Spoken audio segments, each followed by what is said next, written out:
everyone. Today with us we have Pranav Anand. I'm sure you all know them. You've either been judged by them, either have been beaten by them in a debate round, or otherwise. Hello, Pranav. Hello, hi. Also, it must note, also beaten me in a debate round. Very plausible. But yeah, hi. Nice to be here. Thanks for having me. All So, good stuff. today's segment will start with your early days in debating, because if not many people know, Pranav has been debating for a very long time. So, you did WSDC in your early debating days. So let's start with how did you get into debating in the first place? So what got you into debating? Even before we start talking about WSTC, what got you into the activity itself? Yeah, that's very fair. So I don't know. I think my part might be a bit different. I was actually forced into it. So it was not of my own choice. What happened was basically this might be surprising to realize as someone who cannot shut up now, but I was actually incredibly shy when I was young. I really struggled with making friends and like even talking to teachers and that sort of stuff. So mom finally got sick of me. I think she heard of like it was World Scholars Cup. So it was part of it involved a debating component, but there's like a bunch of other stuff like quizzes and that sort of stuff. And there was a round that was being conducted at our school. In fact, I think our school was I think the founding school for it in our country.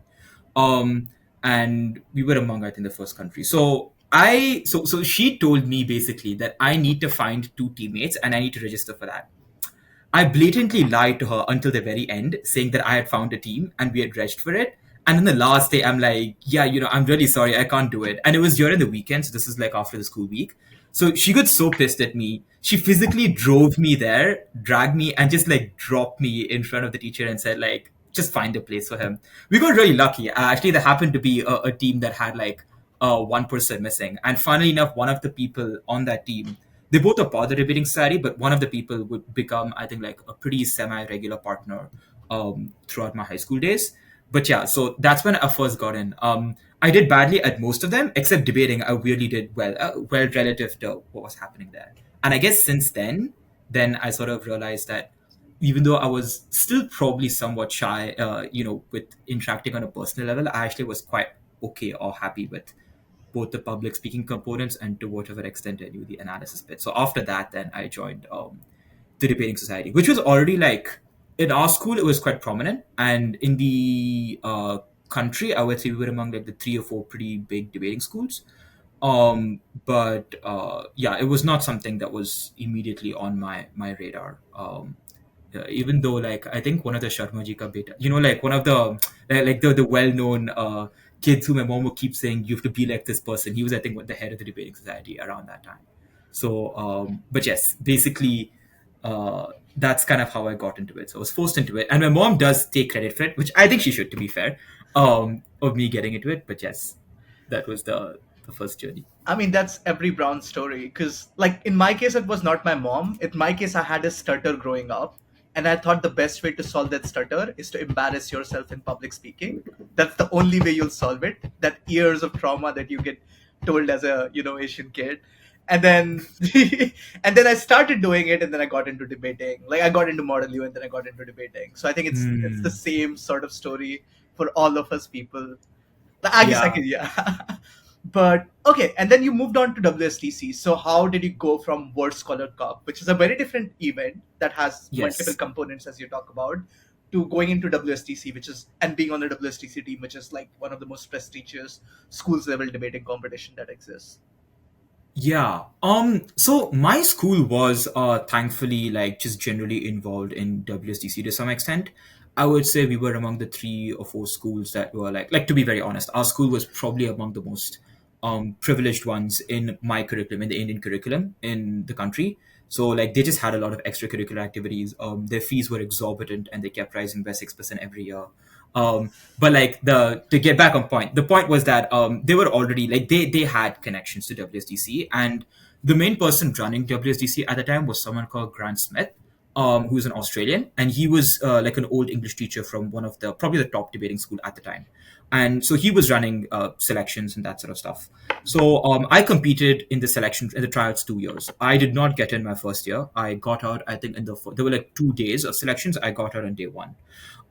But sort of at the time, I started to get to know a bit more of the people who are like close to being, I would say, the top in the circuit at the time. And so the next year, by this time I was already kind of, well, to be honest, I was technically debate head of my society for like 2 years, because in the 11th grade, nobody else had taken up the position and that sort of stuff. So I was unofficially there. But in 12th grade was when I think I was able to distill some of my skills a little bit better. So then I got into the team after that. But pretty much the aim was, it was reasonably well known in the circuit that if you wanted to get fairly good at debating, and if you were part of the top three or four schools, WSDC was pretty much the final stage. So since my school was lucky enough, privileged enough to be among those three or four schools, it was pretty okay. And like past people in my school had made it. Like I think the Sharmaji ka beta I mentioned, he made it on the WSDC team. I think the year after that as well, there were like a couple of people who made it. So there was a history there, which I was very lucky to get. But yeah. Was the kid actually called Sharma? Was his surname actually? No, that would be really fun. His name was well, I don't know if I can say this. His name was Anirudh Shivaram. Okay. But like he was really good. He even went to university. I know he did really well at USU's. I think he almost just broke at Worlds, which was by the time I think the furthest UAE went. He also was at the time made it the furthest in Team UAE. He was I think the whip speaker, and they made it to PDOs if I remember correctly, and they lost to South Africa. So like he was, I mean, and he was a part of that. He was like a really like brilliant person and like, kid in person in general. Like he made it to Yale and that sort of stuff. He was one of the people that coached me in our year when we were competing for WSDC. So yeah, and I think our parents were family friends. Well, our mom and his mom family friends. Obviously explains why he was held in part as a role model. But yeah, so there was definitely there. But I think in general, we were lucky. We just had a group of pretty good students who were able to teach us to some extent. And 11th and 12th grade, it was really turbulent because there was nobody there. It was just mostly me. And there were a couple of other people who were pretty good, but they were like other stuff. They were doing like head boy things and that sort of stuff. So it was mostly me. So then it was rough. But at least until 10th, I really don't have too much complaints. They were pretty good. So now that we're talking about like all the privilege you had in debating, very few people know that you actually got coached by Bo and Fennel. How was it like getting coached by Bo and Fennel? For people who don't know Bo and Fennel, who are like the epitome of like modern debating, that's the 2016 Thessaloniki final that everyone used to watch all the time. That's the most glorified video. So Pranav here has been coached by them. How was the experience? What do you think you gained from it? Yeah, Yeah, I think they were really good in many ways. So, timeline wise, we were coached with them after that 2015 run when they made it to the finals. So they made it to the finals in 2015 as well. They unfortunately ran a case that was off clash. They misread the motion. But in 2016, before then, they coached us. They were very excellent. So, to give some context, at around in those years, I would say the amount of information you could get online in terms of online resources was generally quite limited. So there was a lot of just like knowledge that is just not accessible to people who aren't already very good debaters in top circuits and who are going into like top unis, right? So like the funny thing is Bo and Fennel had very different trajectories. So Bo was pretty much, I would say, like at least I think my feeling is he's kind of a little bit like the golden child. He was in Team Australia, one of the best debating circuits at the time. He did extremely well there, and he got really well. Finale was a golden child of a different sort, but he was at the time in Team Swaziland, which has since like until then and the year afterwards, unfortunately, I think never really broken at Worlds, and I think in many instances not even competed at Worlds at all. So really, he was, and both of them made it as the first and second best speaker in WSDC that year, and they both hit each other in the finals, and Bo's team won. And then they both happened to go into Harvard. But I think the trajectory was like quite different as a result because I would say Finale definitely came from probably a circuit that was far more underdeveloped than Bose. But they both worked really well together in uni, and that really I think reflected the way they coached us as well. But the point to say is there just was a lot. There was not very much information. What that means is, unlike today, I would say it is comparatively somewhat easier to upskill fast. So what Bone Finale did, I think, is I actually feel prior to the competition, they did not do too much work with us. So they would give us some motions for us to do. They would give us like some, like news research and stuff to do. And I think they were only there with us maybe once, maybe twice before the competition where they visited Dubai, and we got to like train a little bit with them. By training, I mean like a couple of days of spars. So before WSDC started, I would still say it was not terribly clear we were going to break at all. It was not, I think, super clear. And it's just because, they didn't have, I think, a lot of time with us before. They did we did have the prep cases. They did tell us, they did have us write the prep cases, but we actually only got to know, I would say, what the prep cases were to a large extent, pretty close to Worlds. So most of their coaching was during Worlds itself, and like the week maybe or so before it. How was the coaching? Sorry, I know I'm bragging, but I think it was generally very useful. So a couple of the things they were basically doing was stuff like how to get us to organize ourselves in prep. So I think often our general way of discussing is just like we would just hash out ideas, we would discuss them. There wasn't much structure. Often there would be like pretty serious or significant arguments over what we should run. And they just forced us to be a lot more disciplined. I wouldn't say we fully internalized it, but at least the attempt was that Bo would literally say like no contribution that should be made is you should almost try and number your contributions. You should never try and critique something unless you're replacing it with something better. Basically, the aim was to keep pushing us forward and to keep pushing us forward in a constructive way instead of either moving in repetitive circles. Similarly, for our speeches, he would focus a lot on things like clarity, obviously, and getting some of our legwork in reasoning done. To be very honest, I think we were actually like a fairly bright bunch. I think the two smartest ones were Vedant and Munshi.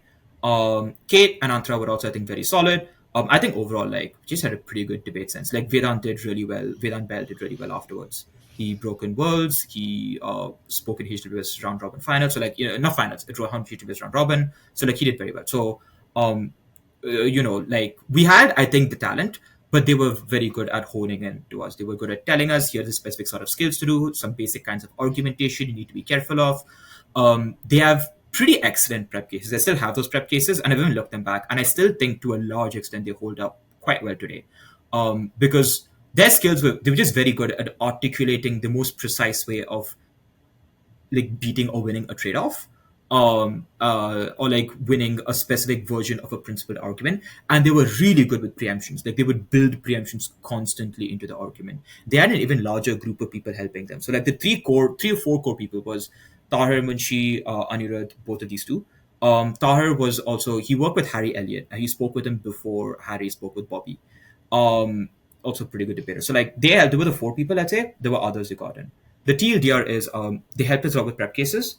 They gave us a lot of information, and obviously they had some pretty very good high quality spots. So they were really helpful. We really upskilled in the competition. Like I would say it's quite dramatic. By the end, when we were in quarterfinalists and when we started in round one, round two, I think we were quite different debaters.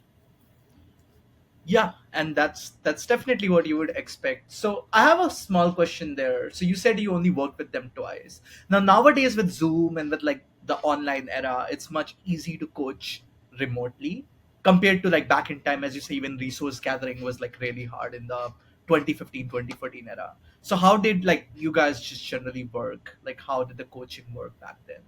Yeah, I mean, honestly, my recollection is we didn't do a lot of it.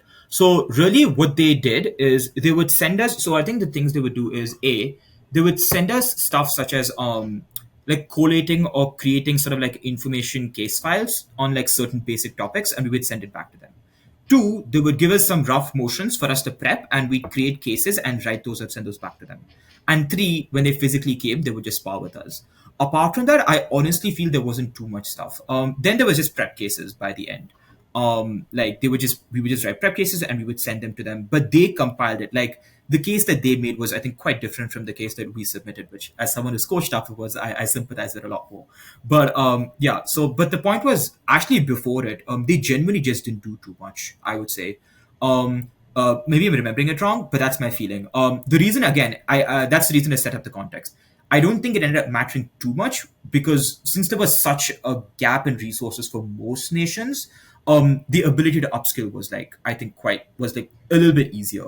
So like when they just told us a bunch of, say, fundamentals to work on or improve on during the competition, and when they just drilled it into us, like those 2 weeks were very intense. I would say, from what I remember. Um, then that, I think, really like just helped us, and that happened to be sufficient. We did have some spars, I remember, against pretty good teams. I know we had a spar against Canada before. I remember Vinu being there as well. And that was a very good Canada team. I mean, Rory Flynn and Jason Chow were in that team. they were a very good team. They did break last, but they made it to the finals anyways.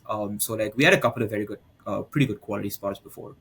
But yeah, I would say on the whole, it was most of the work really happened in Singapore. Singapore, yeah, at the Cockthorn Hotel, if I remember correctly. So um, yeah. So before that, there wasn't. We still had Skype, so I'm not precise, but I really think like at that time there was no online at all. Like there just isn't. Like even when I'll probably come back to this when I talk about the 6 years gap. Like there was just no concept of online really in BP at least. So yeah, there was no real attempt to Skype it with each other or anything like that. Yeah, I remember back in time the only videos that used to exist were like those Monash videos back in 2015. So Yeah, yeah, yeah. Monash used to have, there was Tim Sonridge first principle that was seen like as a guidebook for Mhm. whoever starting debating. Yeah, yeah. I Yeah, remember we would be. Yeah. No, sorry, I didn't mean to interrupt. I didn't no, mean to no, go ahead, interrupt. go ahead, go ahead. Yeah. No, I was just saying, like, I remember, like, that's why we used to be so obsessed with watching like a lot of old debate videos we could find. Like, any debate video we could find, we would just grab our hands on it. So, like, there would be some pretty potato quality videos on, like, the world's finals or like out rounds. Like some of the like WSDC rounds were still there. So, like, video was there, but it was just about. Like now today, nobody can keep up with the number of videos that are there unless you're like I don't know Tejas or somebody. But like most regular people cannot do it. Like yeah. So in our days, it was very easy to. We would just devour it, whatever we could get. There was just so few resources. So moving on now from like WSTC days. So we're done with your high school. You've graduated now. You took a very long break from debating. I think what 4 or 5 years, and then coming back into debating. So you didn't debate, I guess, at all in your undergrad. So tell us a little bit more about it. Like what made you go out of debating, and then what made you get back into debating. Yeah, this is the second part that's really not by choice. So I ended up at Emory University, which has a very good or prominent, I think, NSTA like format one. Basically, I know it's the one where they speak fast, have one motion, they research on and debate throughout the year. I found this very unintuitive. I really was unable to get into it. I remember for a year and a half at my college, in a I think somewhat cringe way, actually tried to start the Parliamentary Debate Society, like the society for doing either APTA or BP. Obviously, since you've never heard of it, you can tell it was a failure. I think there just are like so many hurdles to go through when you're setting up a new organization. So like in my year, so the NSDA, they were like the Berkeley Forum. They were the larger group. They were unwilling to give us pretty much any funding. They said like, I'm sorry, this is just our priority. This is just not like super important to us. They were nice enough to let me like try and pitch it to the kids there, but like almost nobody really took to it. So I was still I was really missing debate like quite pretty desperately. It's been a huge part of my life. I had like done WSDC. I was debate captain, whatever they call that weird title in high school for like a couple of years. So like I was very invested in it. It was a big part of my identity. So for a year and a half, I would say I tried to jumpstart it. I think I had enough. I had most I think you have to get like 13 kids in my school before you can register. So I had like 12 or 13. I was pushing around that limit. I tried to register as, but like by the time it was going, like I think they were trying to process it. It just like it was kind of falling apart. Like I was pretty much the one of the main people trying to hold it together. There was one other person I can think of. But like I think the truth is I was just trying to force something that there just wasn't enough interest, and I could not single-handedly manufacture that interest. I put up pamphlets or whatever whenever I could, but it was just like it was just I should have just given up earlier. I ultimately joined the MUN club at Emory, which was a much more well established and I think a more high functioning club. But like that 1.5 years, I feel I kind of just lost time. I didn't do much other social. I did social activities a little bit, but like I didn't do much like other clubs. Because I was just really invested and missing debate and was trying to get this started, but it just wasn't taking. Yeah, You, I totally relate with that because like I had a same experience coming to Drexel, which didn't have a debate society of any kind, and then I didn't debate for a while, like for a very long time. Then somehow entering and becoming active. I think this is the year I got most active with like just hybriding with people. I think it's really hard, most in the term of getting people's interest, especially when they're like very established clubs that people can go to that have like funding resource that's more consistent, and then telling them, oh, let's go do this activity that's not well established and we'll make Yeah. something out of it. But on that, I have a question. So did you ever consider going and debating on your own, so like just judging tournaments or like doing BP on your own or so forth? Yeah. So the issue was it was just transportation. We could not logistically try it out. So like we tried to do some version of like send an after team somewhere. We had no funding and the university was not willing to give funding obviously to like a not even established club. There was really no other way for us to logistically travel ourselves. And I was also like, I would say I was kind of financially struggling by this stage. I wasn't fully aware of it, but I already was. So like, there was just no real way to logistically travel to other places. So yeah, it was just really hard to go about it on your own. That was my ultimate aim. I tried to do it on my own, but really until online became kind of a game changer, there was just no way to do this without institutional support, and that was already very like ossified in a very different direction. So Yeah. either I had to do NSDA or what I did, which is I joined a model MUN, which I found a lot of fun. Contrary to, I know how many debaters have aversions to it, but like I really enjoyed it. And I found a very good group of people there. So, and the difference was night and day. Like I don't know, but so much funding. There was so many admin people who could help around. So many people who could just send me over to stuff. Like I didn't have to like when you're leading it on your own. You do all the work. Like I felt the same thing when I had to coach Team UAE. I did all the work, the admin, the organization, the pushing people around. Like so, it was exhausting. I felt like I aged a lot in that year. No, yeah, that's very true. And I think like in that extent, like a lot of people cry about online debating. They're like, oh, let's get back in person debating. I think in person debating's fun. I get to meet all of my friends in person. But I think online debating is a boon to especially a lot of institutions or a lot of like underfunded colleges who can like participate in the activity itself. So I think having a Yeah. hybrid format is probably the best way to go. But on that note, since you mentioned Model UN, like what do you think are like the best things that you learned from Model UN, and like in debate context and in just general context? Yeah. So in a general context, I must just say, at least what I enjoyed. So a lot of people when they do Model UN, they did like General Assembly and that kind of stuff. I did crisis committees, and I fucking love crisis. Crisis. So I think the first thing is I really just feel it made things fun for me again, and it really I think helped me recognize that do something so long like if you have to like it's very easy to lose sight of enjoying the activity you're doing in the struggle or requirement to keep getting higher achievements in that activity. And I think that was the first instance like I like doing this because it's so much fun. For those who don't know, like crisis is just you have like basically a made up scenario or a made up committee, and your aim is to I would just say politely find different ways of backstabbing or fucking each other up. And it is, I think, endlessly entertaining, both in terms of what you say up over there and what you try and send back. So there's like a backroom group of people, like a crisis people, the people who are running the actual thing, and they are taking your notes on here are the plans I want to get, here are the people I want to reach out to, and they sort of coordinate or decide. Basically, they create the storyline. It's almost like we are like actors in the story, and they are creating the storyline based on the plans we are putting forward. And like it was so that was the first thing. It was just very enjoyable. There was a lot of things that like I just enjoyed it. The second thing I feel it really taught me, and I still don't even think I'm to like the actual skills of it yet, was I think it really helped me value or got me a sense of what a community could look like. So, a lot of the stuff that people experience with debating today, I experienced with MUN. Traveling late nights on buses, taking flights in the morning, staying out at hotels, hanging out late at the time, or going out in the evening after the rounds. Those are all things I experienced with MUN. So that was, I think, very, very like helpful and beneficial to me. In the context of the skills itself, so I'm not precisely certain to what extent it helped me in debate. I think like some of the classic stuff it may have helped with was it probably made me more okay with doing some research. Even crisis committees usually involve some research. I don't know, unless it's like an absolute like madcap fictional thing, which usually it isn't. So like there still is like some level of research I have to just get used to doing, which is helpful. The other bit is just like some level of spontaneity or creativity. I think that really sort of helped me loosen.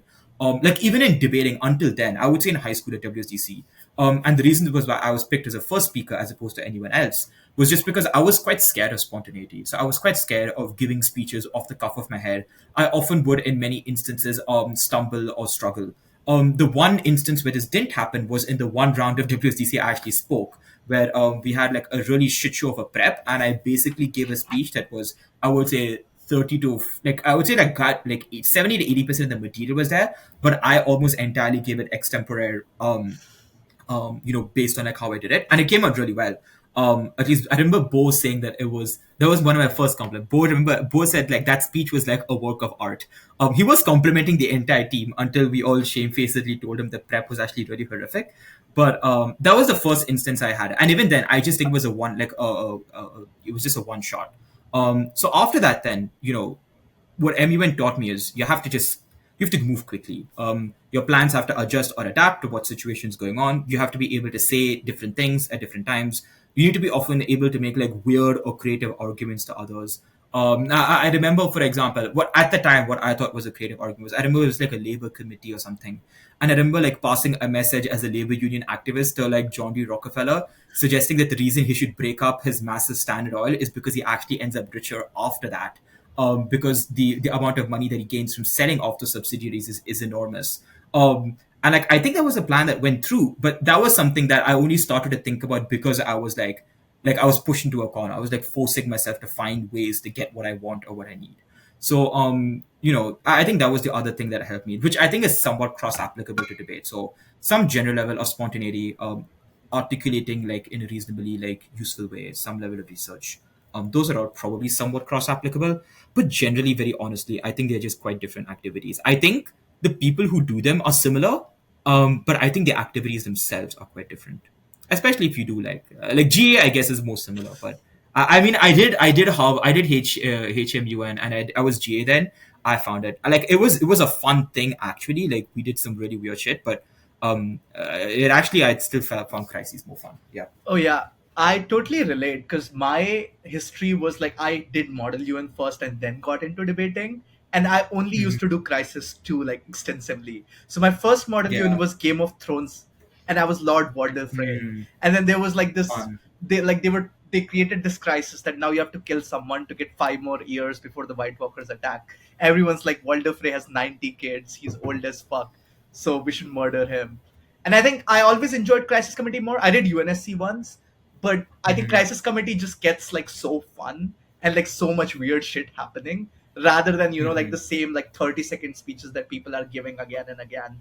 And like in GA, Mhm. GAs are so big that like you don't get to a Yeah. chance to speak like very well. So I think I enjoyed the Crisis Committee aspect very much, like the spontaneity that exists, and I think that's what got me into debating later because the spontaneity Mhm. was like much more like logically flowing. I remember Yeah. I did 1984 George Orwell committee. I did a JFK assassination committee. I did a Yeah. Game of Thrones. So I relate to that a lot. I had fun times of those moments. I like debate more. I think one of my biggest Yeah. comps from Model UN was just like the judging. So I think in debate, judging Mm. standards are like much well established. I think in Model UN they Yeah. were very like It was ambiguous. very vibey. Yeah, it was Yeah, very I would vibey. say it's very vibey. It's like this person gave like a sexy sounding speech that happened to be decisive in this way. They'll probably get a speaker or something like Yeah, that. Yeah, yeah, yeah. yeah. I did remember that. Yeah, I think the reason, like, I suppose at that time I did care about it, but in hindsight, I don't think I cared about it because I never really got any. So, I think at some point I was just like, I'm just doing this because it's like a fun activity generally because I really couldn't get any awards Yeah, from it. and But people cry about rep calls and debating. Rep calls in Model UN yeah, are so much more worse. yeah, that's fair. That's fair. Yeah, I remember that'd be like these are like especially in the GA ones. Like our GA was a lot of fun. I remember the one GA I actually did was one where like I think we ended up being like a group of 5 countries that were like fucking up 2 massive blocks on either side. So it was really fun. And it was especially enjoyable. I remember at one point I'm saying like I'm Cameroon. There is no other way I get any meaningful power except as part of this one group that fucks everyone up or something like that. But like yeah, it was but generally yeah, I think J emphasizes like spontaneity on like a personal friendly connection level. You have to like go about, make friends, network. You have to network, I think. Crisis is not as much. Crisis is a little bit more like play acting, I think, which I enjoyed a bit more. um yeah. Yeah. So before we like piss off some strong opinion debaters off the podcast, let's move away from Model UN and let's go into like more debating segment. So you talk about like Yeah. how you didn't debate for like this period of time. And then you suddenly made a return to debating at 23, I think, 22 or 23. what got you back into debating after like 4 years of not doing it or 5 years of not doing it? Yeah, so it was a weird time in my life in general. So I had graduated. I had worked a year out of Atlanta, and COVID hit us pretty badly. And the my company was not willing to renew me for like to start me up for a work visa, obviously. And the master's program I had just gotten into was one I chose to defer a year from. So I came back to Dubai for a year, and I was honestly, I was feeling pretty depressed. I think most people who shockingly spend like hundreds of thousands of dollars and like 5 years in a Korean country ideally do not want to come back with the possibility of never going back again. So I just found NA Spar randomly. It really was NA Spar that I found. And I just found it randomly. I think I was just surfing on the web and I was just like, this is kind of interesting because at the time there was still a couple of names that were familiar in my day. So like I was really obsessed with debating in high school in terms of who was well known. And then I fell out of it on purpose because it was pretty painful, honestly. So I was still saw some of those names commenting, and I was like kind of freaked out a little bit. I was just like, I did not expect there to just be debate groups where people were chatting with each other and that sort of stuff. Like Serious Posted was also there at the time. And then I remember looking at the people who were debating at NA Spar, and I happened to correlate it with tabs that were existing. And I'm like, what the fuck? These are like, why are these people here? They're like all people who broke like really well or really high at a bunch of competitions, and they're just debating here. And so I just got into it. Like I remember like the third spar or something I did ever did was with Kato. And I remember we were CO and Muzi was OG in the same round. And that's when I was like, holy shit, this is when how good debating. Like Kato, basically, like we discussed two ideas in prep. He gave those two ideas three more ideas. Now I know it's like a more stock case, but like I think two ideas, three more ideas, full clear mechanisms for all of them. He beat all the three teams in three or four different ways out of ammo, and I'm just like, what? Like how did debating suddenly get this insane? And so basically, that was when I first started to like hear or get about it. Basically, I was just I think looking for things to do and surfing the web. I happened to come across this, and then I think I always missed debating. Definitely, my mom had definitely like made note of the fact that it was a bit unfortunate. I wasn't able to continue it. So the fact that I was able to get into it was okay. Like she was even my mom was willing to let me stay up late into the nights and early in the mornings, just because I actually felt so much better about things once I did it. So that's how I got back into it via any spars. Most of the time I spoke. I remember the first two ones, Lauren judged me. Both times they fought me, if I remember correctly. And then we decided to become friends. But yeah, but yes, that was sort of the way I got back in. I always was interested, missed it. And then NA Spar sort of opened the doors a lot for me. I guess fourth thing After you that, then, Yeah, go yeah, ahead. and Go then ahead. after that, then I just started judging competitions and that sort of stuff. Yeah. Yeah, I was saying I guess fourth thing your friends is how you become friends. Well, Like so this is the thing. So anyone who ever complains about me giving them the L, remember, I was just trying to be friends with you all along. Clearly, this was the thing. that is the standard norm. So you then moved on to just judging. So I remember you judged for a very significant period. Like you Yeah. judged at Belgrade, you judged me at Belgrade, and then you judged several major comps. And you just became sort of, at least for a period, you were like a career judge. So how was like that? What then made you come back to speaking? And Yeah. what do you like more, judging or speaking? Yeah. So the reason I first got into judging was again not by choice. I just couldn't find a regular partner, honestly, and I think I still am to some extent. Unfortunately, I'm quite scared of asking people. Like I remember specific instances when like people will just tell me it's totally okay that you're asking me. I'm glad you asked me. I think I remember like Robbie, especially like mentioning this to me in like a conversation, like just like calming me down, say like, yeah, I'm glad you asked me. We should go sometime. But like so I was still really scared about it, and also I definitely always had like some competitive streaks. So like I knew at the time I was like, well, I'm occasionally able to be like decent or above average, but I am clearly nowhere close to a team that will break at most competitions regularly. So I just started judging. It was a way to like it just felt like a way that people would let me in, and I just started doing this. So I became a career judge in part because I got a bit of money, but that obviously can't be it because you get very little money. The bigger reason was I do enjoy a lot of components of judging and I find it a lot less stressful. So I've spoken to people about this, right? I think speaking and judging bring about different anxieties. Speaking obviously brings about the anxiety of performance to a great degree, right? Are you doing well? Are you failing your teammate? These sorts of things. Um, the other big anxiety that I think speaking gives is the anxiety of uncertainty. What was the call? Is that what's am I winning? Am I losing? This was a silent round. Is this going to be break or that for not for me? This is the anxiety I could not cope with as a speaker. I really couldn't. I struggled with the idea that I honestly most of the time would lose probably. Like this is just I think statistically true, especially for someone I think at my stage. I was not I think anywhere close to good enough to win more rounds than I would lose. So and I just really struggled with that anxiety. Judging obviously eliminates all of that. It eliminates, in my opinion, at least at the time, the need for preparing extensively. Now, of course, later I started to still do a bit of preparation, but like I didn't need to prepare too much. The 15-minute prep, I didn't need to worry too much. I just need to get my mind turned on for like an hour and a half. The anxiety I know people say judging brings is the fear that you're letting teams down by giving them the wrong call. That is a fear I have now. I have more of now than I had actually then. Even by then, I even mean like when I was judging like fairly reppy or well-known competitions. And I think that just is because either I was paneling, obviously, or also just like it just didn't pop in my head. So the anxiety I feared was the anxiety of uncertainty over the anxiety of letting others down, which means I just naturally gravitated towards judging. A lot of the other skills of judging I just enjoyed. So I enjoyed the idea of distilling an OA and creating it out of the way I saw teams interact.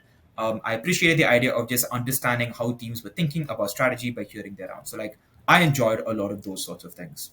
So to answer the second part of your question, which is like why I guess I sort of came back to speaking, I don't think it was really my intention to ever entirely leave. So I would always occasionally spar. The difference was that the anxiety just wore off a little bit, which was helpful. And it also was helpful that by this time I had made reasonable or good enough friends to work. So to be clear, the reason I knew for a fact that my anxiety was very high was because one of the first competitions I spoke at was with Umar, not Bakus, Fazlan, the Malaysia kid, who and we did Uhuru together. It was 7 rounds. It was I think in the first week of when I was at Purdue. I think was when it happened, and I was it was horrible. Like I like don't get me wrong, Umar was great. The competition we did well. Like we broke fourth in my first comp. We dropped on octos on I think what we thought was a bit of a confusing call. Although I spoke to the judges and after and I understand where they came from, but like the point was it was horribly anxiety ridden. I struggled to sleep. I was sweating constantly, so I knew I was struggling with speaking. This wore off over time, which is why I was able to feel more comfortable speaking more. That was the simplest reason. I enjoyed some of the components of speaking. Like now, I appreciate a lot of the elements of speaking that I really enjoy. Like a lot of the things I enjoy about judging, I'm able to translate to speaking. So distilling an idea down to its clearest essence, beating as much of a team as I can in as little material as I can. Those are some of the things I really appreciate now. Do I prefer judging or speaking more? I think I still prefer judging a little bit more because I am generally a very anxious and paranoid person, unfortunately. But I think like speaking a lot, and I think ideally I would like to speak a lot more than I currently am. I think so. My general trajectory is I speak for several competitions, and then I just need to take a break and like avoid burnout. It's like unfortunate. That's what happened at Princeton, for example. I just suddenly got burnt out, and it's like, okay, I can't speak. Judging for me, I rarely get judging burnout, to be very honest. So speaking burnout, I get more often. So there's that. So I think, and it also helped. I happen to have a couple of good teammates that I've met, so that got a lot easier, a lot more fun for me as well. Yeah, I totally relate because I think like I almost exclusively spoke until Yale last year, and I judged for the first time because I couldn't find a teammate, and I realized like how different the whole thing was. Like in judging, you have 1 hour of stress, but nothing after, nothing before. You go in prep, chilling. You hear speeches, you write down, you pay attention, you talk about the Hmm. call, and then it ends, right? And then you know how the discussion went and everything. I think in speaking, you have anxiety before, during the motion prep, during the round going on. If you're in extension, coming up with extension, if you have a top good team, waiting for the call. I think those facets mean that like for the whole 2 hour period before the Hmm. OA, like you're constantly like very activated in your head, like you're very simulated. Mhm. I think in judging it's like a very shorter time Yeah. in that I capacity. also feel like, yeah, I also feel like speaking anxiety translates like a lot between rounds. Like I definitely know of people who would struggle to enjoy a competition even in the time between rounds in general because they were still always worried. Either they were depressed about a round they did badly or worried about the next round. Judging, I guess there is always the fear of judging breaks. Somehow I never felt this as much. I only felt this at the point when the judging break was likely to come out like very soon, like just maybe half an hour to an hour before. But otherwise, I didn't feel it that much. Otherwise, I was just genuinely like, to me, then debating was like a very fun intellectual activity. Then I was happy to just give feedback, talk teams over what the cases were looking like. Did I misinterpret or misunderstand or not track something? So those are all like I could approach it in a very like more fun way because I didn't have such high stakes in it. So that was like to me the benefit of judging. I have to feel like I feel Yale was the first time I saw you as well. I think if I remember Yeah, correctly. yeah, yeah. Yeah, You've judged me before, but Yale was the first time we met in person. yeah. We met Yeah, in person. Yes, yeah. yes. And it's interesting because like I feel like in speaking it's also a big numbers game. Because like with Mhm. exactly, right? Like I'm doing -1, -2. I need to get a first, yada yada yada. Yeah, In judging, there's like no way for you to know, right? Maybe you're like yeah. paneling a high room. That could mean that you're probably doing bad. That could mean you're maybe doing good. Maybe you're sharing Yeah, like a low room. And then like it's impossible to fully like understand like how you're doing in terms of round. So there is some yeah, anxiety, but like it's not as exacerbated as knowing on numbers that I'm breaking, not breaking. This is what I need. I need to get yeah, a first. I need to get a second. And I think that changes the yeah, game significantly. But also a yeah. tangential question based on that. Since you like started out when you started out, you had to debate it for 4 years, and then you got into judging, and then you became a really good judge who's well known for his good calls. I hear from a lot of people that like judging is harder to move in and improve at. Like it's more of a game of lottery than debating per se. What are your Hmm. thoughts on that? Because I've heard like with debating, at the end of the day, you can like significantly see progress. But for judging, sometimes Hmm. like you won't break at a lot of comps even if you're good, and then suddenly you'll break at a few, and then start continue breaking. So like the plateauing is like Uh-huh. very standard in judging. What are your thoughts? I haven't judged as Yeah, much, so I can't like say yeah, much. no. No, that's fair. That's an interesting question. So I think there are two ways of approaching this question. So I think the first way to approach, I suppose, I've realized it's like such a common thing for debaters to like number the way they say things. I do this so often, it's kind of weird. But like, anyways, the first way I think to approach it is from like just improving in general. So outside of whether you are recognized for your improvements, is improving itself easier at judging or at speaking? I think the instances where it is hard to do this as a judge, in my opinion, almost always have to do with the amount of resources and respect judging is given. That is to say, there just is not as many resources out there, at least for a while, on how to do judging well, as compared to just I think innumerable amount of videos on how to do speaking well on matters and that sort of stuff, right? And related to this, I think there isn't as much of a culture of talking or discussing how to do judging well, at least maybe until recently, because judging just wasn't seen as a very respectable, like not as respectable a thing as speaking was. Everybody, like the people who remember, I think are just like people would remember far many more uh, great speakers than they would great judges. I think. So it just was a natural evolution that if you deprioritize how important judging is, if you don't discuss about judging as much, that means there's less resources on it, which means those who want to become good judges will not have as much help from other people on how to become good judges. And quite often, like a lot of people who are very good speakers actually struggle with judging because it's very hard to avoid some basic things, right? Like your intuition checks are things you have to like guide against a little bit because it can be pre-interventionist in many instances. So these are the sorts of things. So it can just mean that they will not be easy levels of other people around you to give evidence. I think that is changing, but I do think in general, at least to me, becoming good as a judge is much easier than becoming good as a speaker. I think the reason for this is because A, there are a lot more controllable variables. So speaking actually at some fundamental level requires, in my opinion, a constant sense of dynamism. You do not know the round that is coming across to you, and each speaker's contribution could radically shape or reshape that round and require you to adjust.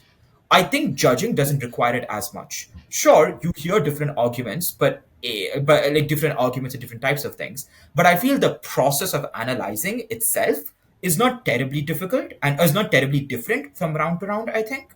At least I'm not entirely certain how to explain it, but that's my feed. That's always been my intuition. So it's easier to get good at judging. The other thing to say is I do feel there is less competition to getting good at judging than getting good at speaking. Like there are just a large variety of very, very good speakers. I think that variety of judging, of good judging, is not there to the same extent.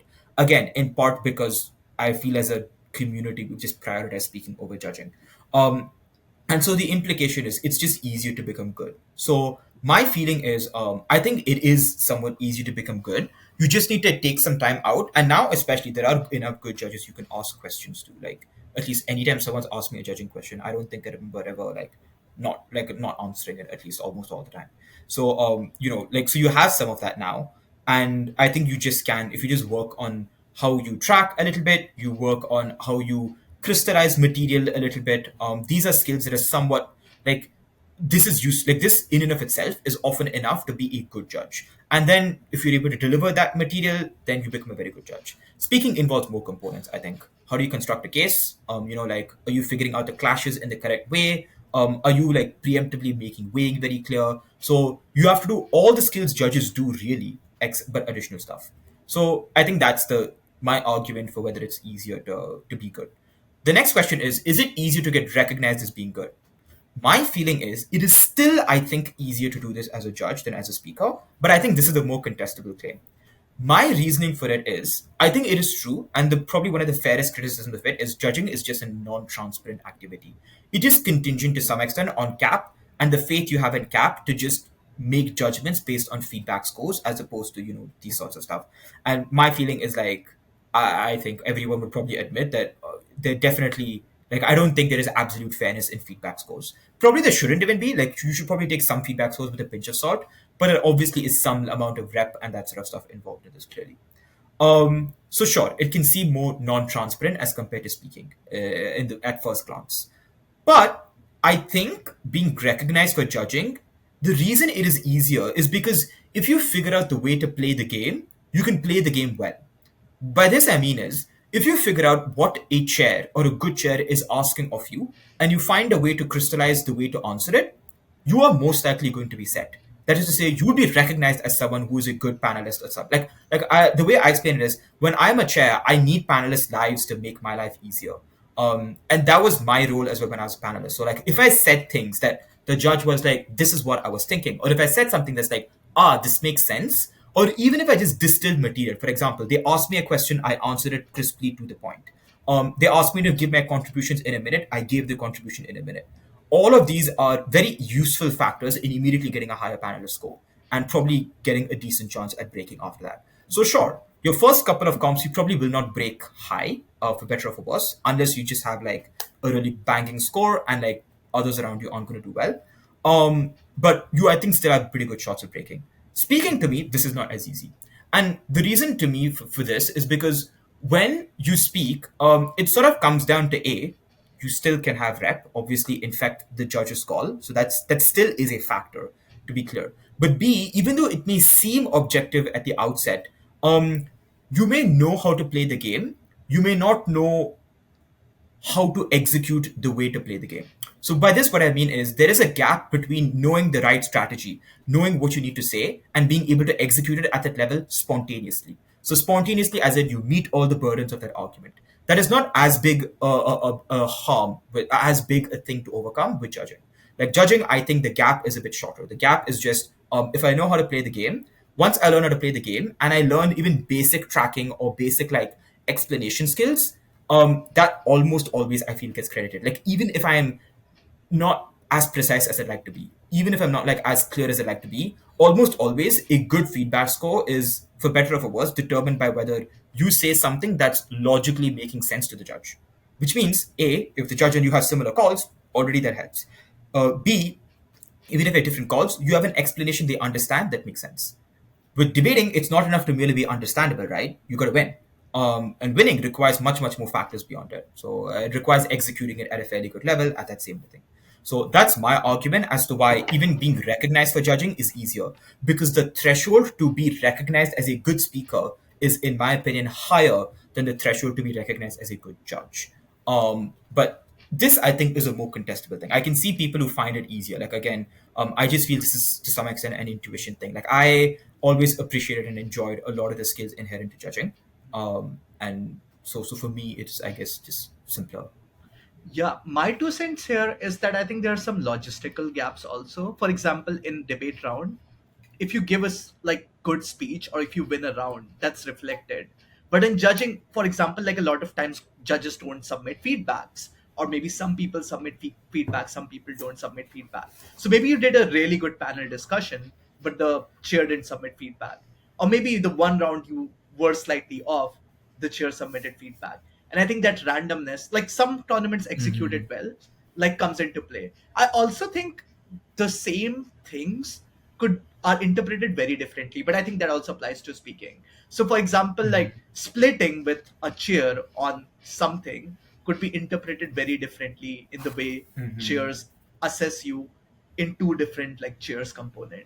So like some people look at Yeah. that split, they think it's reasonable, and they give you high score for like standing your ground for like a reasonable call in a close Mm-hmm. clash, while others may look at it differently. But I do see your whole point in the term of like how it's easier to understand the game, especially if you're coming from a speaking background. Because I did a lot of speaking when I went to judging. I realized like speaking already instills in you a lot of skills on like having round Mm-hmm. vision, and I think that helps a Yeah. lot with like judging itself. So I think Yeah. that's definitely an aspect that's easy to do. So yeah, Yeah.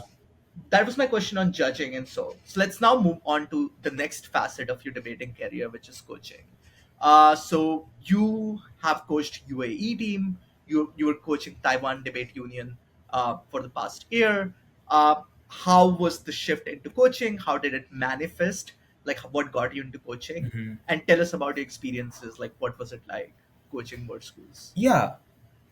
Yeah, so I got into coaching because so for Team UAE, so what happened was this is the first and I think only one of two debating posts I've ever made about I guess an achievement. The first one was about me making Docksbridge World semis. I judged on the semi-final panel there. Now, I want to be very frank here. I don't know if the other judges know this. They probably don't. But the reason I made that post was actually because I felt horrible about the way I had judged in that semis.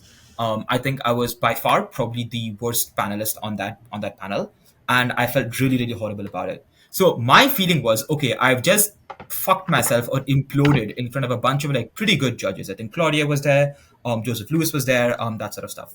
And so then my thinking was, okay, since I have fucked up, at least it'll be helpful if I make some sort of like admission that, hey, like I did this, I can still do well, and hope that that might somehow be reflected with the way other judges, when they see me in the future, might reflect on me. No, I'm well aware this is an irrational and batshit insane set of thoughts. I do not deny this. I was obviously like very like I'd say I was pretty emotional about it at the time, so I just made a post and put it out there. Um, the person who was currently coaching, I would say, I was just going to coach Team UAE that year, Rohan Koda. He reached out to me. He was in the WSDC team for UAE the past year. I think they had just made PDOs as well. Not the past year, or like 2 years ago, something like that. So then he got me on board for coaching Team UAE, and like we sort of set up. I think both of us, and there was a third person, Julie. And so then the three of us were sort of like figuring out a way. I think by the end, it sort of became Rohan and I. And I think maybe further towards the end, Rohan just got like really busy with like his internship and that sort of stuff. So I would say it was a large extent me. Um, and that was how I think I ended up coaching Team UAE that year. And then after that, I was so it's really funny. I was friends with a lot of the Taiwan people. Almost before I got into Team UAE, like we just happened to get involved in because Audrey and Muzi got me into I think something with us, and then we just happened to hang out pretty well. And then the next year I was like, yeah, I'm probably going to shift to Taiwan. So the experiences of coaching itself, I think so. My experiences were quite different these 2 years, but there are similarities. So I'll start with the differences. UAE was generally speaking a big drain on me personally. This is not, in my opinion, the fault of any one person. It is just an unfortunate result of what is, I think, a somewhat broken system at the time.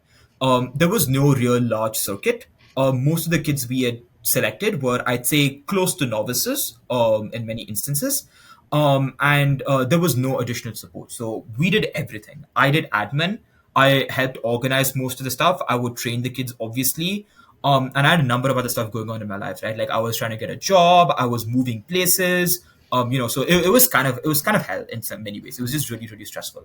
The coaching itself was challenging, obviously. It's because I was learning as I was teaching. So I was learning how to coach while I was teaching them the skills. Secondly, they were all real novices. So I had to teach them so many things like right from the get-go. So like basic concepts such as weighing, a basic lecture on almost all the topics. These were all pretty important things to teach pretty quickly, pretty easily. Um, and thirdly was, I would say, for a large extent I was doing it at least mostly ish alone. Like I think Rohan helped definitely, but I think as he got busier he just struggled to keep to it, which is I think fair.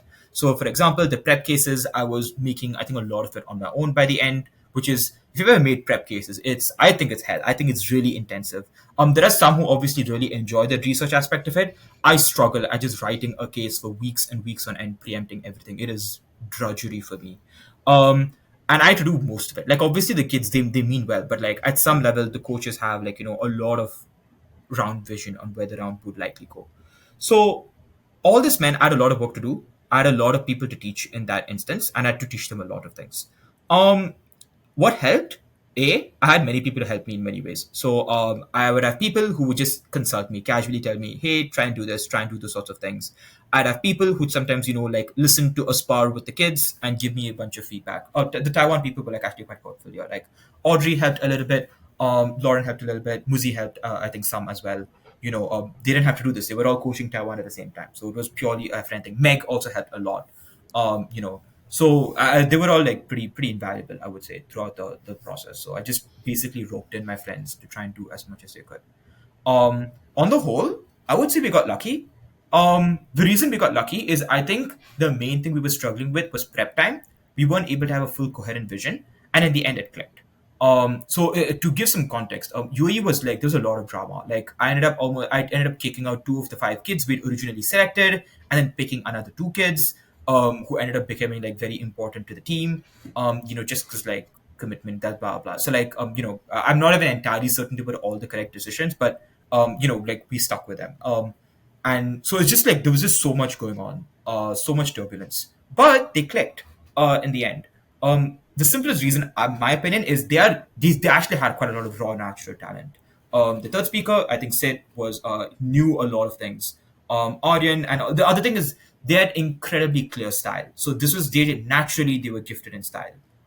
If anything, the joke always with UE was they sounded hollow. Like they had wonderful style and like their content was kind of pretty mid. To be clear, this is not of the team that I was coaching. This is a general UE trend for like the past 2-3 years. So this is just a UE thing that we've been known for. So by this stage, though, I'd say we fixed most of that. So once prep time came together, they could just let their natural idea shine. And then I think I was just able to explain to them how to structure material into like a clear set of mechanisms, a reasonable impact. And then the other thing I think I taught them was just like increase their confidence level significantly. So they were really, they would walk into debates with like a sense of awe, like they hit Hong Kong and they'd be like, what the hell are we going to do? They'd hit another team and be like, what the hell are we going to do? So I had to force them to have a high bullshit radar, which means I, in some instances, had to excessively slag off the other team. Apologies, Maddie. This is not because I actually thought the team was bad, but I had to literally tell UAE, like, this is the 5 times the mistakes they make. You can do this. Like, you need to believe in yourself, blah, blah, blah. So all these sorts of things, like you had to build up confidence in them. They just came together in like a great medley at the right time. So round one and round two, we won. I think it was not a big thing. Round three, I think we lost, and round four, I'm trying to remember. I think round four we also lost, if I remember correctly. Yeah. Round three we lost against Hong Kong on what we thought was apparently actually a kind of a close round, but the judges thought it was like a pretty massive margin. And then round four, I think against New Zealand, which I think there was some controversy to call, but I don't know. I feel it also must make clear I was judging at the same time throughout the competition. Those weeks were that week was hell. I judged. I would then coach them in the night. I would barely sleep. I would wake up the next morning. I would judge the next 2 rounds, and I would coach again. I almost lost the anxiety of whether I would break as a judge because I was so worried about breaking as a speaker, as my team as a speaker.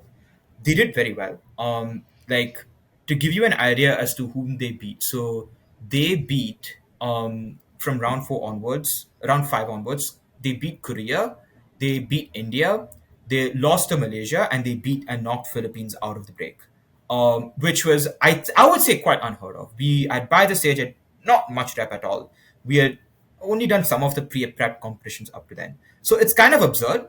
And then we made it onto the octo. So we lost. We won in PDOs against Qatar. We lost against Sri Lanka on a 4-1 split. I'm told it started as a 3-2 split and it became a 4-1 split. Um, and pretty much exceeded all of my dreams. My feeling is I don't know if well, I guess to be honest, I don't know if I want to take credit much for either of them, but the idea is like that's just how it worked. The next year when I went to Taiwan, I had a very different set of issues. So the thing I didn't have is I had a huge admin. They handled everything on the admin side. If anything, we signed up for too many competitions. We did too much stuff. There was the issue with Taiwan was they were too experienced. The problem then is they were all at like kind of bad habits. So like they struggled with style. They were like fast matted up. Like how do I put it? It's like the trend of like budget versions of Matt Cato coming. But unfortunately, the problem with being a budget version of Matt Cato is you are not Matt Cato. So like unfortunately, you just aren't half as good. So it just became fast and unclear. Even when they had good material, it just became fast and unclear. They weren't able to explain implications. So we had to teach them a lot of those things. We had to still teach them a lot of basic stuff like you know, ensuring you meet burdens of an argument and that sort of stuff. To be clear here, they were more experienced. Like some of them, like I said, both my years, I think the kids were really smart. Like really, really, really smart. They all had a lot of really good stuff. I feel bad. I feel I'm complimenting them now more than I actually complimented them in person. But they were all really smart. They said a lot of really good things. But we just had to get them up to speed. And the different challenge was, I think we started doing things a little too late. So we had to like ramp up very rapidly. So like the last month and a half became suddenly like incredibly intense. The other thing that we were frightful of, I suppose I can say this now, we were genuinely worried they wouldn't break. And this was, I think, a feeling we had for later into the competition than I did with UAE. With UAE, round five onwards was a bonus for me. Like round five onwards, I was like, each team they beat, I'm like, what the hell? How do we manage this? That year was actually generally good. I think I judged the semis at WSDC as well. That was just a very insane year. The next year, this one, I think until round eight, we were really, really very worried, I think, about them breaking. Um, I think it's in part because they always like it's just a hard thing to overcome habits. Like think about any debater who's trying to overcome, say, I don't know, like find ways to slow down or introduce weighing or impact. Like I know how many debaters have I heard say like I need to get better at weighing. And I feel like hear them 2 years later and it's the same thing. And this is not even them, this is a me thing. Like I struggle with the same things I struggled with before. So like for debaters to learn it in a couple of months as like 17-year-olds, kind of freaking hard. So, yeah. So like the thing was then ultimately they finally managed to get a hang of it. Again, like we just got in I think also we got in the nick of time. But like they had a basic broad structure. If anything, their issue was they had to avoid a little bit of complacency. They had to like push themselves a little bit. Not complacency in terms of working hard. They worked hard. Complacency just in the round to be like really like constantly aware. This is the stuff I need to do. And the main thing is explaining implications. That's the main thing they had to work on. So we had to just train them on that. We had to do a bunch of drills. We took a lot of help from when you asking for advice. So that was when Muzi and I learned a lot about coaching. Just the kinds of drills you need to do. How do you teach someone how to improve at something? As judges, we're really good at explaining what to work on. I think we're not as used to explaining how to work on it. That's the main challenge of a coach. How do you get someone to work on something? They know what they need to work on, but the process of getting there is just a hard thing. So you have to work them through it, walk them through it. What are the types of drills you can do? What are the ways you can isolate certain skills and push them? How do you reintegrate those skills back into the round? What type like how do you tailor feedback in a specific way when you're giving them feedback after spars? So these are all questions we started to answer a lot more. Both experiences were really helpful, I think, and really interesting. And on the whole, again, the same trajectory happened. So they beat Qatar, they lost the Sri Lanka, and I think both times we were quite happy. But both times the trajectory was immense. So both UE and Taiwan, by the end, I would say a speaker and a half per person, they were better per speech. Like per speech, they were better by a speaker and a half points. So yeah, the gap was just pretty insane, I think. But yeah, sometimes things just click if you work with them very intensely. Like coaching is just, and I've been in like coaching. Obviously, some part of it is a numbers game. You got to just work with them, grind out the hours to a large extent, do stuff for them, get those sorts of things in. That's the thing. It's really funny too because we worked so hard at the prep cases. In both years, I have lost the majority of the prep cases that we debated them with, or at least half of them. So I think the with UAE we lost two, we won two. With Taiwan, we lost three of the prep cases. We won all our impromptu ones. um, so yeah, it's kind of one of those absurd things. But yeah, that's like the TLDR, I guess. So the TLDR is you broke down at Doxbridge semis and somehow ended up coaching two different countries in World Schools team. That's what I Literally, see. literally, basically, yeah. The basic thing is like I feel I should be giving one of those like LinkedIn like cringe inspiration posts, like when you're at your worst, God will open a light or a door or something, and something will come your way. It didn't feel, to be honest, like light at the time. Like it was just stressful in many instances. But I would say overall it was really helpful and rewarding. The kids were always great. And there's a lot I love about coaching. I really enjoy explaining or working through a problem with somebody in debate, and that's really so much of what coaching is. Like, here's this new problem. What do we want to do to fix it? And then be like, oh, there's this really smart thing we can think of on how to fix this, and then we go. It's like combining psychology with debate feedback. So it's pretty interesting, I think. Yeah, it's divine providence since you lost to Sri Lanka both times of your. Yeah. That's I remember I mentioned this even I think in like one of Sri Lanka's posts afterwards. It's pretty funny, honestly. At some stage, like one of those weird things that happens. Yeah, if Yeah. you coach a team again in the future, you should have a special preparation strategy for when you get Sri Lanka. Like I mean, spend a you know month. the funny thing is, like, I really like both years. I think I'm very happy with the results, but I think I am slightly dissatisfied with the way I went about the process. So both times I always felt like this could be more organized, this could have started a lot earlier, we could be avoiding a lot of the stress at the end by prepping that up earlier. That was really my aim, I think, with this next year, whichever team I coach, which is just start some of that process earlier, make life a lot easier for everyone, basically. Not need to indulge in another breakdown. So that's the aim. Incidentally, that's the reason why I'm not as worried about, like, okay, we lost to Sri Lanka twice. It would be a glitch if I felt we worked to our very hardest extent, we had planned everything fairly well, and we lost. Then I'll be like, there is a tendency here. My feeling is both years, we did well. We could have done maybe better. Like, as in, I could have done better. I could have coached a bit more. We could have started stuff earlier. We could have been more organized from upfront. So yeah, it's a weird quirk, I think, but I actually do not have an insecurity over it. Thankfully, yeah. Okay, and for our last segment, we'll have a couple of rapid fire questions. So the Go for it. first rapid fire question is, who's the goat? I have so many. You know what? I'm gonna wait. Can I divide it up by skills or no? Should I just give a go? Just give a goat. These are rapid fire question. We don't want the story. We want answers. Okay, fine. I'll give Elle Jones. I think people highly underrate her. She's an old debater who spoke with Chris and Daniel. She made worlds twice. I thought she was excellent right from those years. I think a lot of speeches live up. But yeah, Okay. she'd be my goal. Okay. Now we have the one answer. Now you can divide Okay, yeah. it. So the way I will do this is I will try and give people who I think are not spoken about enough, and I will give both a person whom I think is newer in the meta maybe, and maybe like perhaps someone who maybe a bit older if I can. So I think, for example, so refutation. The people who I think aren't spoken about enough is I think Yeju is an excellent, incredibly destructive refutation speaker. I think she's one of the best. I think Hadar is also an incredible refutation speaker, which is funny because I think Hadar, for the most people, I would say know her in like her first speaker roles. But what she's really good at is just she will pick one rebuttal that will end most of a team's case, and almost always it's a very logical piece of rebuttal. Another person who I think does this well is Alec. When he gives his whips, he does that pretty well. But yes, so that's for refutation. The other thing is the argument construction. I think everyone thinks of Cato as a very good speaker. I would definitely make my case of him just being the goat. Ironic because I dropped him in Octos in Belgrade, which I'm almost certain he's probably still salty about, even though he's been very nice to me about it in person. But basically, I think he's an excellent argument constructor for the most part. When he gets it right, like it's just very hard to beat it. He's preempted everything you could have thought of, and he has already figured out the way to make the argument work despite that. So he both will combine density and that sort of stuff. Some of the classic ones I think we know. I think Tin obviously very good. I think Naomi also very good.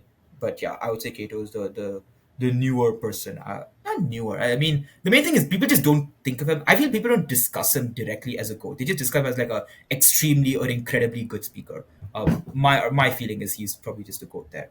The other thing I want to talk about is like a style ish. It's a combination of style and speaking content, which is just a clarifier, so to speak. So someone who is good at distilling the debate into a couple of key things they want to critically win on.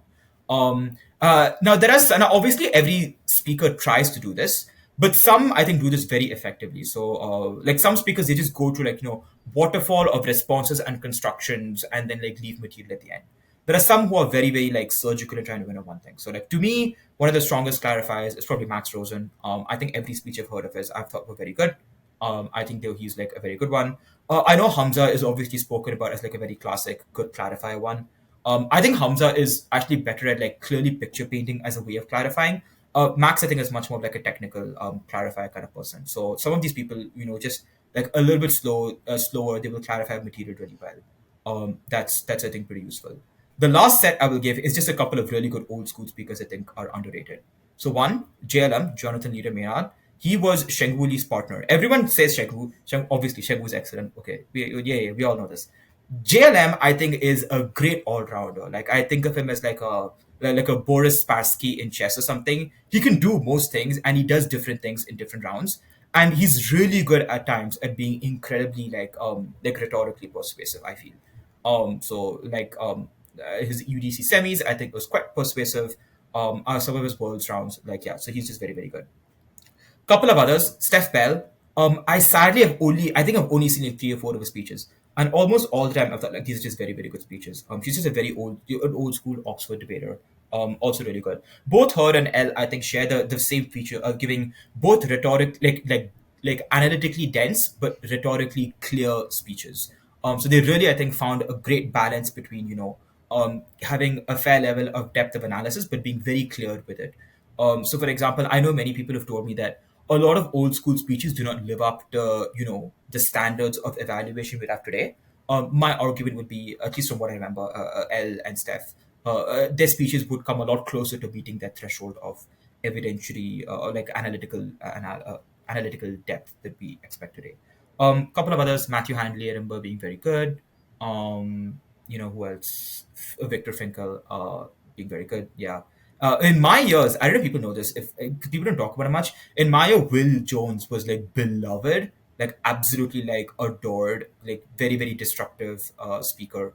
Obviously, I think he's very good, but I just wanted to mention that there. But I will not put him quite in that category. But yeah, so there's that. The people whom I've obviously deliberately avoided mentioning as much, like Tin, Harish, all these people. Everyone knows them. They're very good.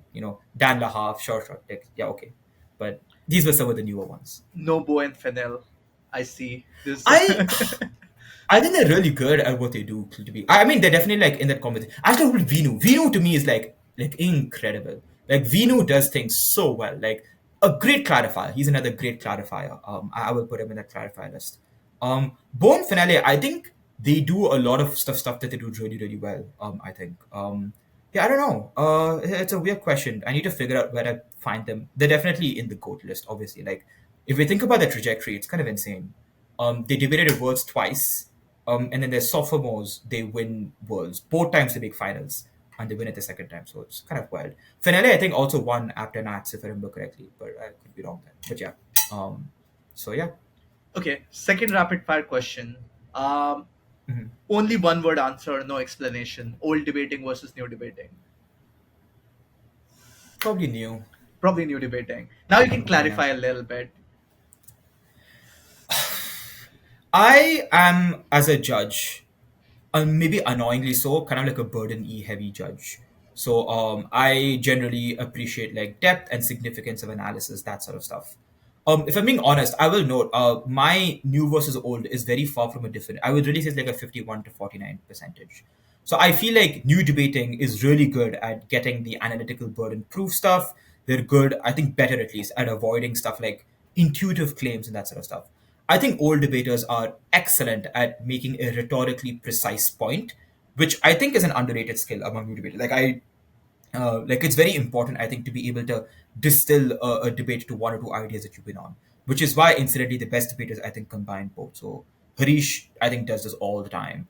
Harish is very good at dismissing unimportant material very quickly and spending time on being precise in where he wants to win.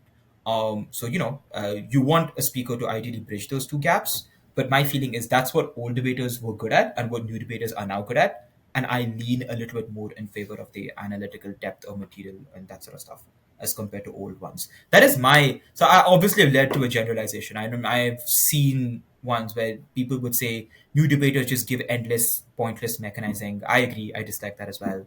Old debaters actually were like, they gave like pretty reasonable small arguments. Pass, sure, fair.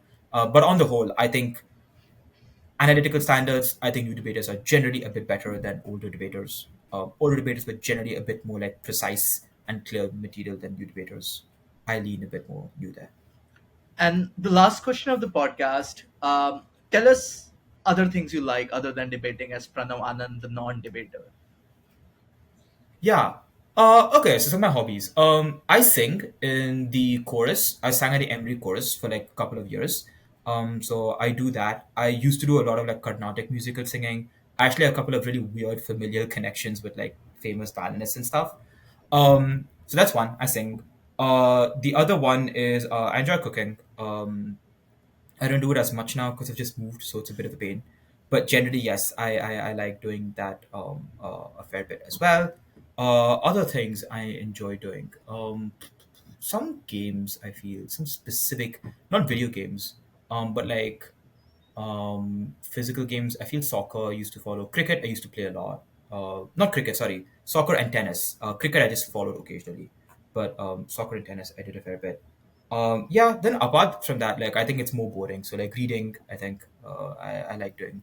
Not as much. Oh yeah, yeah, yeah. I did a film minor at Emory, so I'm like a little too into movies and music and art and all that sort of stuff. So my brother Evan is like he did arts at California Institute of the Arts. So like I'm actually very very humanities oriented. So obviously data analysis was the right field for me. But yes, generally yeah. So I watch a lot of movies, TV shows. I listen to a lot of music. Hit me up with recommendations. I'm copying Matt Morello here, but it's fine. Um, No, that's very fair. So yeah, thank you for coming to the podcast. It was really fun talking to yes, you, and I hope our audience yeah. enjoy listening to you. Yes, yeah, I hope they do. If you don't perfectly